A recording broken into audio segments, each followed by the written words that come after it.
মধ্যপ্রাচ্যের আকাশে কি যুদ্ধের কালোমেঘ জমছে, নাকি শেষ মুহূর্তে বড় ধরনের সংঘাত থেকে সরে এলো ইসরায়েল? মাত্র কয়েক ঘন্টা আগেও ইরান আর ইসরায়েলের মধ্যে চলছিল ক্ষেপণাস্ত্র আর বিমান হামলার পাল্টাপাল্টি আঘাত। সাইরেন, বিস্ফোরণ, আতঙ্ক সব মিলিয়ে পুরো অঞ্চল যেন আরেকটি বড় যুদ্ধের দিকে এগোচ্ছিল। কিন্তু হঠাৎ করেই বদলে গেল পরিস্থিতি। প্রশ্ন উঠছে, ইরানের কঠোর হুমকির কারণেই কি থামতে বাধ্য হলেন বেনিয়ামিন নেতানিয়াহু, নাকি পর্দার আড়াল থেকে কাজ করছে ডোনাল্ড ট্রাম্পের চাপ?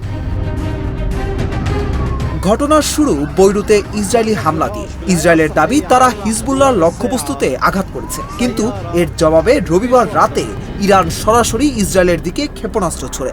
ইরানের রেভলিউশনারি গার্ড জানায় এই হামলা ছিল একটি সতর্কবার্তা। তেহরান স্পষ্ট করে দেয়, লেবাননে হামলা অব্যাহত থাকলে আরও বড় জবাব আসবে।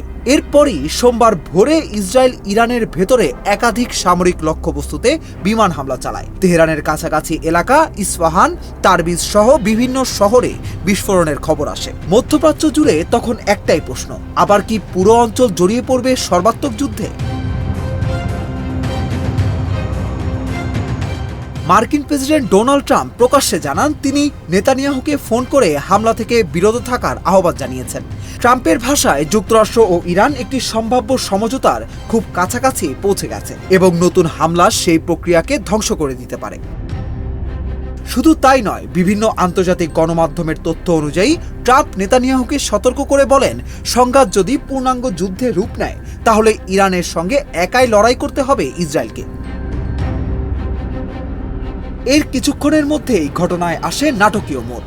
ইরানের সশস্ত্র বাহিনী ঘোষণা দেয় তারা আপাতত তাদের সামরিক অভিযান বন্ধ করেছে, তবে একই সঙ্গে হুঁশিয়ারি দেয় ইসরায়েল আবার হামলা চালালে আরও কঠোর জবাব দেওয়া হবে। অন্যদিকে নেতানিয়াহু জানান, এই মুহূর্তে ইসরায়েল হামলা চালাচ্ছে না, তবে তিনি স্পষ্ট করে দেন লড়াই শেষ হয়নি এবং প্রয়োজন হলে আরও অভিযান শুরু হবে। অর্থাৎ যুদ্ধ থেমেছে, কিন্তু উত্তেজনা থামেনি।